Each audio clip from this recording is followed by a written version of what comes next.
Hello student, नमस्कार। कैसे हैं आप सभी? I hope you all are well.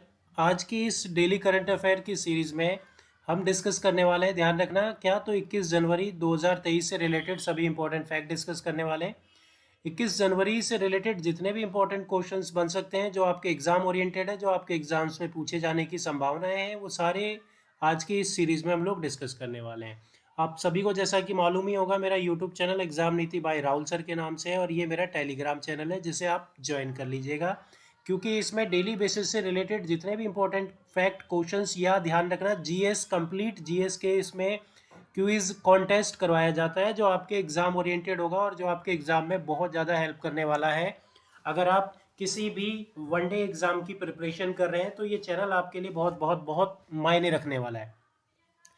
ठीक है, तो बिना किसी देरी के हम स्टार्ट करने वाले हैं। और आज हम लोग 21 जनवरी है, और 21 जनवरी से रिलेटेड जितने भी इंपॉर्टेंट फैक्ट क्वेश्चंस बन सकते हैं, वो सब हम आज की इस सीरीज में डिस्कस करेंगे। तो बिना किसी देरी के स्टार्ट करते हैं आज की इस सीरीज को। सबसे पहले क्वेश्चन की बात की जाए तो यहाँ पे ध्यान रखना, ये हम सबसे पहला क्वेश्चन डिस्कस करने वाले हैं। हाल ही में अगर हम लोग समझें, राष्ट्रीय स्वास्थ्य प्राधिकरण के निदेशक के रूप में किसे नियुक्त किया गया है? Who has been appointed as the director of National Health Authority? तो अगर हम लोग नेशनल हेल्थ अथॉरिटी की बात करें, इसके डायरेक्टर के रूप में प्रवीण शर्मा जी को नियुक्त किया गया है। यानी प्रवीण शर्मा जी अब नेशनल हेल्थ अथॉरिटी के डायरेक्टर के रूप में काम करने वाले हैं। डायरेक्टर के रूप में काम करने वाले हैं, यानी निदेशक के रूप में काम करने वाले हैं। तो आइए जानते हैं थोड़ा से इंपॉर्टेंट फैक्ट जो कि आपको मालूम होने चाहिए। जिसमें सबसे पहला फैक्ट अगर हम लोग बात करें, परवीन शर्मा को स्वास्थ्य और प्राधिकरण कल्याण मंत्रालय के राष्ट्रीय स्वास्थ्य प्राधिकरण, यानी ध्यान रखना, स्वास्थ्य और परिवार कल्याण मंत्रालय के अंतर्गत आता है ये नेशनल हेल्थ अथॉरिटी, जिसे आयुष्मान भारत या डिजिटल मिशन के तहत पूरा किया जाएगा। परवीन 2005 के बैच के भारतीय रक्षा सेवक इंजीनियर्स के अधिकारी हैं, और उन्हें 5 साल की अवधि के लिए सेंट्रल स्टाफिंग स्कीम के तहत इस पद का नियुक्त किया गया है। यानी ये 5 साल के लिए यहाँ पे अपॉइंट किए गए हैं। राष्ट्रीय स्वास्थ्य प्राधिकरण की बात की जाए तो ये अथॉरिटी कब 2018 में गठित की गई थी, 2018 में इसे इस्टेब्लिश किया गया था। तो हम जो यहाँ पे समझा है हमने, ये फैक्ट, ये ध्यान रखना है इससे रिलेटेड। इसमें सबसे पहले आप ध्यान रखना, ये जो नेशनल हेल्थ अथॉरिटी के डायरेक्टर के रूप में इन्हें अपॉइंट किया गया है, वो कितने वर्षों के लिए? तो 5 वर्षों के लिए अपॉइंट किया गया है। इसकी स्थापना कब हुई है? तो 2018 में इसकी स्थापना हुई है। ये चीज़ ध्यान रखना, जो फैक्ट आपको यहाँ पे समझने हैं। आइए जानते हैं दूसरा क्वेश्चन जो आपके एग्जाम ओरिएंटेड है। हाल ही में मानवता की सेवा के लिए शीर्ष बेहरीन नागरिकता पुरस्कार आईएएस पुरस्कार किसे दिया गया है? आपको ये बताना है। Who has recently been conferred with the top Bahrain Civilian Award ISA Award for Service of Humanity? तो ये ध्यान रखना, नेपाल के डॉक्टर हैं जिनका नाम है डॉक्टर संदूक रुडुत। संदूक रुडत, ये नेपाली डॉक्टर है, ध्यान रखना अगर हम लोग बात करें, और इन्हीं को यह पुरस्कार दिया गया है।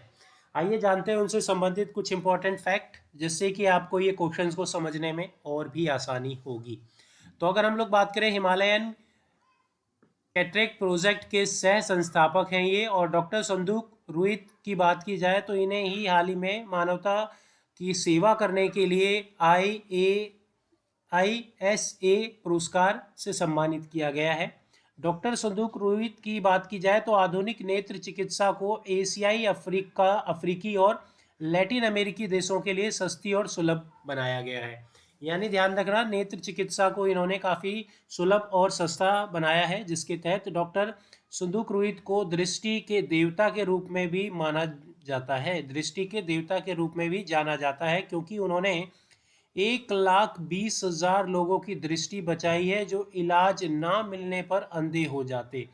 दैट मीन्स, यानी इन्होंने गरीब लोगों के लिए यह महान और देवता के रूप में है, इसीलिए इन्हें दृष्टि के देवता के रूप में माना जाता है। अगर हम लोग बात करें, 120 लोगों को दृष्टिहीन होने से बचाया है इन्होंने। डॉक्टर सदुक रोहित को भारत सरकार ने पद्म श्री पुरस्कार से भी सम्मानित किया जा चुका है। भूटान के नेशनल अवार्ड ऑफ मेरिट के साथ साथ रेमन मैग्सेसे पुरस्कार से भी इन्हें सम्मानित किया गया है। तो ध्यान रखना, रेमन मैग्सेसे पुरस्कार और इनको पद्मश्री पुरस्कार से भी सम्मानित किया गया है। ठीक है भाई।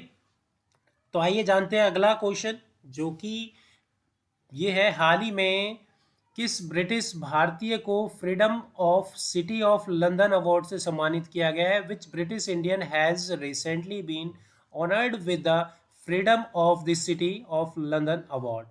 तो ये किसे सम्मानित किया गया? मनीष तिवारी, जिनकी इमेज आप यहाँ पे बहुत इजीली देख पा रहे होंगे। तो ये एक एंटरप्रेन्योर, ये एक बिजनेसमैन है, जिन्हें हाल ही में, अगर हम लोग बात करें, freedom of city of London के रूप में या इससे सम्मानित किया गया, इस अवार्ड से इन्हें सम्मानित किया गया।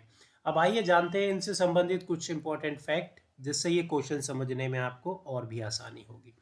ब्रिटिश भारतीय उद्यमी मनीष तिवारी को freedom of the city of London award से सम्मानित किया गया है, ये तो हम डिस्कस कर ही चुके हैं। वह जातीय अल्पसंख्यक केंद्रित मार्केटिंग एजेंसी के संस्थापक भी हैं। यानी ध्यान रखना, अगर हम लोग बात करें, जातीय अल्पसंख्यक केंद्रीय मार्केटिंग एजेंसी के ये संस्थापक हैं, डायरेक्टर हैं। यह अवार्ड भारत के प्रथम प्रधानमंत्री जवाहरलाल नेहरू को भी मिल चुका है। यह अवार्ड भारत के प्रथम प्रधानमंत्री जवाहरलाल नेहरू को भी मिल चुका है। तो आपके लिए क्वेश्चन यहाँ पे ये होगा कि भाई ध्यान रखना, हाल ही में जो ब्रिटिश भारतीय उद्यमी हैं, उन्हें, यानी हाल ही में किस ब्रिटिश भारतीय उद्यमी को freedom of the city of London award से सम्मानित किया गया है? तो आपको ये याद रखना होगा, ये किससे सम्मानित किया गया है? मनीष तिवारी को इस अवार्ड से सम्मानित किया गया है। ठीक है, भारतीय मूल के ब्रिटिश नागरिक। इस अवार्ड के प्रमुख प्राप्तकर्ताओं में दक्षिण अफ्रीका के दिवंगत नेता नेल्सन मंडेला और माइक्रोसॉफ्ट के संस्थापक बिल गेट्स भी शामिल हैं। यानी अगर हम लोग बात करें, पंडित जवाहरलाल नेहरू के अलावा कुछ फेमस पर्सनैलिटी, जिसमें नेल्सन मंडेला और माइक्रोसॉफ्ट के संस्थापक बिल गेट्स भी शामिल हैं, जिन्हें भी, अगर हम बात करें, freedom of the city of London award से सम्मानित किया जा चुका है। आपको याद क्या रखना है, हाल ही में किस ब्रिटिश भारतीय को इस से सम्मान से सम्मानित किया गया? तो मनीष तिवारी, जो भारतीय मूल के ब्रिटिश नागरिक है। मनीष तिवारी जो है हियर एंड नाउ 365 नामक एजेंसी के भी संस्थापक हैं। तो ये दो जगह हमने डिस्कस कर लिया। अब हम आपसे क्वेश्चन जो डिस्कस करने वाले हैं वो ये है, हाल ही में वर्ल्ड बैंक ने किस देश को दक्षिण एशिया की सबसे कमजोर अर्थव्यवस्था घोषित कर दिया है? तो हाल ही में वर्ल्ड बैंक की एक रिपोर्ट के जरिए ये जारी किया गया है कि वह देश कोई और नहीं बल्कि पाकिस्तान है। पाकिस्तान की अर्थव्यवस्था सबसे कमजोर बताई गई है दक्षिण एशियाई में।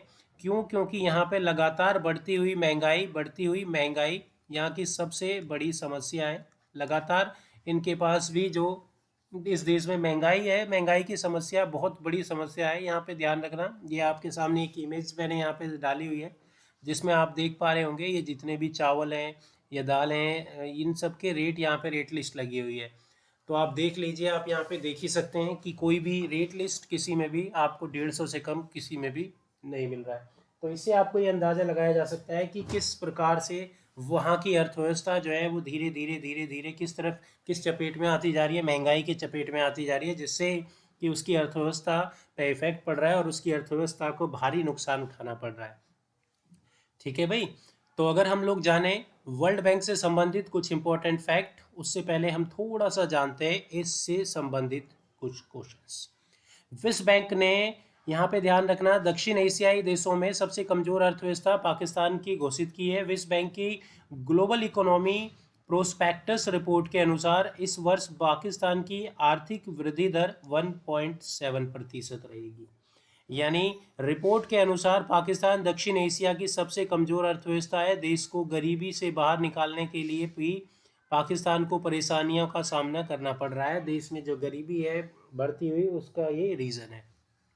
ठीक है, आइए हम जानते हैं कुछ फैक्ट और कुछ वर्ल्ड बैंक से संबंधित डेटा। ठीक है, तो अगर हम लोग बात करें तो ध्यान रखना, ये जो वर्ल्ड बैंक की बात की जाए तो दोस्तों, वर्ल्ड बैंक जो है इसका हेडक्वार्टर कहाँ पर है? तो आप ध्यान रखना, इसका इस्टेब्लिशमेंट 1945 में हुआ है, 1945 में हुआ है, और ये आपको मालूम ही है। और अगर हम बात करें इसके हेडक्वार्टर की, तो वो कहाँ है? वॉशिंगटन डीसी में। आपसे वो क्वेश्चन क्या करेगा वर्ल्ड बैंक से संबंधित, वो जो आपसे क्वेश्चन पूछेगा, ध्यान रखना भाई। आपके लिए क्वेश्चन है, आपको कमेंट करके बताना है वर्ल्ड बैंक के चीफ इकोनॉमिस्ट कौन है, चीफ इकोनॉमिस्ट कौन है, जल्दी से कमेंट करके बताना। इकोनॉमिस्ट जल्दी से बताओ भाई। वर्ल्ड बैंक के चीफ इकोनॉमिस्ट कौन है? वर्ल्ड बैंक के चीफ इकोनॉमिस्ट का नाम आपको कमेंट सेक्शन में कमेंट करके बताना है। ठीक है भाई, तो आइए जानते हैं हम लोग अगला क्वेश्चन। नेक्स्ट क्वेश्चन, हाल ही में अरुणा मिलर संयुक्त राज्य अमेरिका के किस राज्य की लेफ्टिनेंट गवर्नर के रूप में शपथ लेने वाली पहली भारतीय महिलाएं राजनीतिक बन गई है? तो अब अगर हम लोग बात करें, भारतीयों का बोलबाला लगातार बढ़ता जा रहा है, और आप चाहे किसी भी देश में देखें, किसी भी संस्था में देखें, वहाँ पे भारतीयों के जलवे लगातार बिखरते जा रहे हैं। अब एक बार और हम जानने की कोशिश कर रहे हैं, तो ध्यान रखना। Recently Aruna Miller has become the first Indian American politician to be sworn is as lieutenant governor of which state of the United State America? तो आप ध्यान रखना, मैरीलैंड की बात की जाए तो मैरीलैंड पहली भारतीय मूल की अमेरिकी नागरिक बन गई हैं, जो कि मैरीलैंड की लेफ्टिनेंट गवर्नर यानी एलजी के रूप में जिन्होंने शपथ ग्रहण किया, या संयुक्त राज्य में मैरीलैंड के लेफ्टिनेंट गवर्नर के रूप में इन्होंने शपथ ली है। तो आप ध्यान रखना, ये भी आप फैक्ट्स याद रखते रहना। ठीक है भाई, तो नेक्स्ट हम लोग यहाँ पे इससे रिलेटेड कुछ इंपॉर्टेंट क्वेश्चंस फैक्ट डिस्कस करते हैं। अरुणा मिलर ने 19 जनवरी 2023 को मैरीलैंड में यूएसए राज्य के लेफ्टिनेंट गवर्नर के रूप में शपथ ली है। कब? तो 19 जनवरी को इन्होंने शपथ ली है। भारतीय अमेरिकी राजनीतिज्ञ बन गई है। वह मैरीलैंड हाउस की पूर्व प्रतिनिधि हैं और मैरीलैंड राज्य की 10वीं लेफ्टिनेंट गवर्नर है। मैरीलैंड राज्य की 10वीं लेफ्टिनेंट गवर्नर है। तो भाई आपको कैसा लग रहा है ये सेशन, जरूर से ज़रूर बताइएगा कमेंट करके। ठीक है भाई, अब हम लोग अगला क्वेश्चन डिस्कस करने वाले हैं। इससे पहले आप सबसे रिक्वेस्ट है, आप अगर पहली बार मेरे इस चैनल पर जुड़े हैं तो मेरे चैनल को सब्सक्राइब ज़रूर कर लेना। मेरे इस चैनल को सब्सक्राइब ज़रूर कर लेना, ध्यान रखना। और अगर हम लोग बात करें, आप पुराने स्टूडेंट हैं तो ध्यान रखना, इसे शेयर ज़्यादा से ज़्यादा करना और लाइक करना बिल्कुल भी ना भूलना। ठीक है, तो हम नेक्स्ट क्वेश्चन डिस्कस करने वाले हैं। ये आज की सीरीज का लास्ट क्वेश्चन है। भारत और कौन सा देश मैत्री पाइपलाइन डीजल आपूर्ति करेगा? तो भारत और बांग्लादेश के बीच में ध्यान रखना एक मैत्री सहयोग किया जा रहा है, जिसके अंतर्गत ध्यान रखना एक पाइपलाइन बिछाई जाएगी, जिससे कि डीजल आपूर्ति को पूरा करने की कोशिश की जाएगी। आइए जानते हैं इनसे संबंधित कुछ इंपॉर्टेंट और फैक्ट। तो आप ध्यान रखना, अगर हम लोग बात करें तो बेसिकली भारत बांग्लादेश मैत्री पाइपलाइन के तहत इस वर्ष जून में परीक्षण आधार पर बांग्लादेश को डीजल की आपूर्ति शुरू हो जाएगी। यानी अब बांग्लादेश में भारत के द्वारा डीजल दिया जाएगा। ढाका की जातीय संसद के एक लिखित प्रश्न के उत्तर में बिजली राज्य मंत्री नरुल हामिद ने कहा, लगभग 131.5 किलोमीटर लंबे पाइपलाइन का निर्माण भारत से डीजल का आयात करने के लिए किया गया है। इस पाइपलाइन का 126.5 किलोमीटर हिस्सा बांग्लादेश में होगा और 5 किलोमीटर का हिस्सा जो है वो भारत में होगा। उन्होंने यह भी कहा न्यूज़ एजेंसी यूएनबी के द्वारा कि पाइपलाइन के जरिए आयात किए जाने वाले डीजल का प्रारंभिक कार्य चल रहा है, और यानी ये काम चल ही रहा है। बहुत जल्दी आपको ये देखने को मिलेगा कि भारत जो है वो डीजल पाइपलाइन के थ्रू किसको, बांग्लादेश को एक्सपोर्ट करने वाला है। किसको? तो बांग्लादेश को एक्सपोर्ट करने वाला है। अब भारत व्यापार में सभी क्षेत्रों में बढ़ता जा रहा है। तो आप ध्यान रखना, ये भाई सेशन कैसा लग रहा है, तो फटाफट जितने भी स्टूडेंट हैं, जाने से पहले ध्यान रखना लाइक ज़रूर कर लेना, अपने सभी दोस्तों को इसे शेयर करने देना, और जो पहली बार जुड़ रहा है वो इसे सब्सक्राइब कर लेना इस चैनल को। ओके फ्रेंड्स, तो ये था, ध्यान रखना आज का सेशन। तो भाई आज के सेशन को हम यहीं ऐड करते हैं, और आपको मालूम होगा मेरा यूट्यूब चैनल किस नाम से, तो एग्जाम नीति बाय राहुल सर के नाम से, और मेरा टेलीग्राम चैनल है एग्जाम्स नीति के नाम से। तो आप मुझे टेलीग्राम पे भी ज्वाइन कर सकते हैं, और अब तक आपने मेरे चैनल को सब्सक्राइब नहीं किया है तो उसे सब्सक्राइब जरूर कर लेना। ओके फ्रेंड्स, तो इसी के साथ हम अलविदा लेते हैं, और कल की सीरीज में हम लोग वीकली करंट अफेयर डिस्कस करने वाले हैं। तो आप सभी से रिक्वेस्ट है कि उस वीकली करंट अफेयर में सब के सब आना, जितने भी हैं। ठीक है, ओके फ्रेंड्स, बाय बाय।